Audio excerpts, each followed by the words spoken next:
محترم حضرات، اللہ تبارک تعالیٰ نے فرمایا وَصَلِّ عَلَيْهِمْ إِنَّ صَلَاتَكَ سَكَنٌ لَهُمْ، اے اللہ کے نبی صلی اللہ علیہ وسلم آپ ان لوگوں کے حق میں دعائیں کیجئے، یقیناً آپ کی دعائیں ان لوگوں کے لیے سکون اور اطمینان کا باعث بنیں گی۔ اس آیت کے اندر یہ بات بیان فرمایا اللہ تبارک تعالیٰ نے کہ اللہ کے نبی صلی اللہ علیہ وسلم کی دعائیں ایک امت مسلمہ پر جو ہے سکون اور اطمینان کا ذریعہ بنیں گی۔ یہ فضیلت اور یہ فائدہ ہے اللہ کے نبی صلی اللہ علیہ وسلم کی دعا کا۔ جہاں تک ہم جانتے ہیں، ہر انسان جانتا ہے اس بات کو کہ ہر انسان اپنی زندگی کے اندر سکون اور اطمینان کو چاہتا ہے۔ ہر انسان جب سے وہ پیدا ہوتا ہے مرنے تک اور مرنے کے بعد بھی، قبر میں، حشر میں، ہر جگہ انسان جو ہے ایک ہی چیز کا طالب ہوتا ہے، وہ ہے سکون اور اطمینان کی زندگی، سکون اور اطمینان۔ اور وہ چیزیں کیسے حاصل ہوں گی؟ وہ اللہ کے نبی صلی اللہ علیہ وسلم کی دعا سے حاصل ہو سکتی ہے۔ یہی وجہ ہے صحابہ اکرام رضی اللہ تعالیٰ عنہ بار بار موقع کے لحاظ سے اللہ کے نبی صلی اللہ علیہ وسلم سے دعائیں حاصل کرتے۔ حضرت معاویہ رضی اللہ تعالیٰ عنہ کے بارے میں آتا ہے نبی کریم صلی اللہ علیہ وسلم نے ان کے حق میں دعا فرمائی۔ کیا فرمایا اللہ کے نبی صلی اللہ علیہ وسلم نے؟ اللہم اجعلہ ہادیا مہدیا واہد بہ، اے اللہ تبارک و تعالی حضرت معاویہ رضی اللہ تعالی عنہ کو ہدایت عطا فرما۔ یہ اللہ کے نبی صلی اللہ علیہ وسلم نے حضرت معاویہ رضی اللہ تعالیٰ عنہ کو دعا فرمائی۔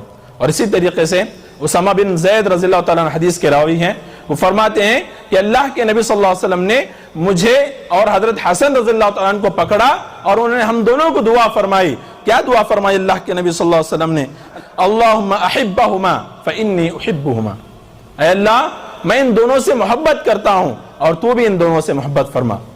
تو یہ صحابہ اکرام وقتاً فوقتاً اللہ کے نبی صلی اللہ علیہ وسلم سے دعائیں لیتے۔ اسی طریقے سے سعد بن وقاص رضی اللہ تعالیٰ عنہ کے بارے میں آتا ہے، احد کے موقع پر اللہ کے نبی صلی اللہ علیہ وسلم سے ان کے حق میں دعا فرمائی۔ اللہ کے نبی صلی اللہ علیہ وسلم نے فرمایا اللہم اشدد رمیتہ واجب دعوتہ، اے اللہ تو اس کی جو تیر اندازی ہے اس میں قوت عطا فرما اور اس کی دعوت میں قبولیت عطا، اس کی دعاؤں میں قبولیت عطا فرما۔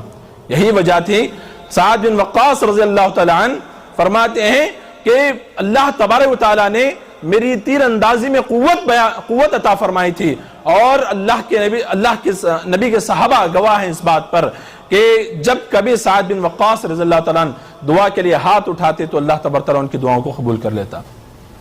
اور اسی طریقے سے حضرت انس رضی اللہ تعالیٰ عنہ کے بارے میں آتا ہے، ان کی والدہ ام سلیم رضی اللہ تعالیٰ عنہ فرماتی ہیں، بخاری کی روایت ہے، فرماتی ہیں کہ ایک مرتبہ میں نے اللہ کے نبی صلی اللہ علیہ وسلم سے درخواست کی کہ میرا لڑکا آپ کے پاس خادم ہے، آپ اس کے حق میں دعا فرمائیے۔ اللہ کے نبی صلی اللہ علیہ وسلم نے ان کے حق میں دعا فرمائی اللہم اکثر مالہ وولدہ وبارک لہ فیما اعطیتہ، اے اللہ تو اس کی مال اور اولاد کے اندر برکت عطا فرما اور جو کچھ اس کو عطا فرما اس کے اندر برکت عطا فرما۔ حضرت انس رضی اللہ عنہ فرماتے ہیں کہ اللہ کی قسم اللہ تبارک و تعالیٰ نے مجھے بے انتہا مال عطا فرمایا، اور میری زندگی میں میرے بچوں کی اولاد اور میری اولاد تقریباً 100 سے زیادہ تھی۔ یہ حضرت انس رضی اللہ تعالیٰ عنہ فرماتے ہیں۔ یہ اللہ کے نبی صلی اللہ علیہ وسلم کی دعاؤں کی برکت ہے۔ اور اسی طریقے سے حضرت ابو ہریرہ رضی اللہ تعالیٰ عنہ حدیث کے راوی ہیں، وہ فرماتے ہیں ایک مرتبہ وہ اپنی والدہ جو مشرکہ تھیں، انہوں نے ان کے سامنے اسلام کی دعوت پیش کی تو وہ بگڑ گئیں، اللہ کے نبی صلی اللہ علیہ وسلم کے تعلق سے برا بھلا کہا۔ وہ روتے ہوئے اللہ کے نبی صلی اللہ علیہ وسلم کے پاس آئے اور انہوں نے اللہ کے نبی صلی اللہ علیہ وسلم سے کہا کہ اللہ کے نبی صلی اللہ علیہ وسلم میری ماں کی حق میں دعا فرمائیے، میری ماں کی ہدایت کے حق میں ہدایت کے لیے دعا فرمائیے۔ اللہ کے نبی صلی اللہ علیہ وسلم نے دعا فرمائی۔ اللہ کے نبی صلی اللہ علیہ وسلم نے فرمایا اللہم اہدی ام ابی ہریرہ، اے اللہ ابو ہریرہ کی ماں کو ہدایت عطا فرما۔ وہ خوش لوٹے گھر۔ جب گھر پہنچتے ہیں ماں نے روکا، دروازہ بند تھا، روکا ماں نے، سنا تو آواز آ رہی تھی پانی نہانے کی۔ جیسے ہی پانی نہانا ختم ہوا اور وہ آئی باہر اور آ کر کے حضرت ابو ہریرہ کے سامنے رضی اللہ تعالیٰ عنہ کے سامنے کلمے کا اقرار کیا۔ وہ خوشی خوشی دوڑے اللہ کے نبی صلی اللہ علیہ وسلم کے پاس، فرمایا کہ اللہ کے نبی صلی اللہ علیہ وسلم اللہ نے میری ماں کو ہدایت عطا فرمائی۔ اللہ کے نبی صلی اللہ علیہ وسلم نے فرمایا یہ بہت اچھا ہوا، الحمدللہ یہ بہت اچھا ہوا۔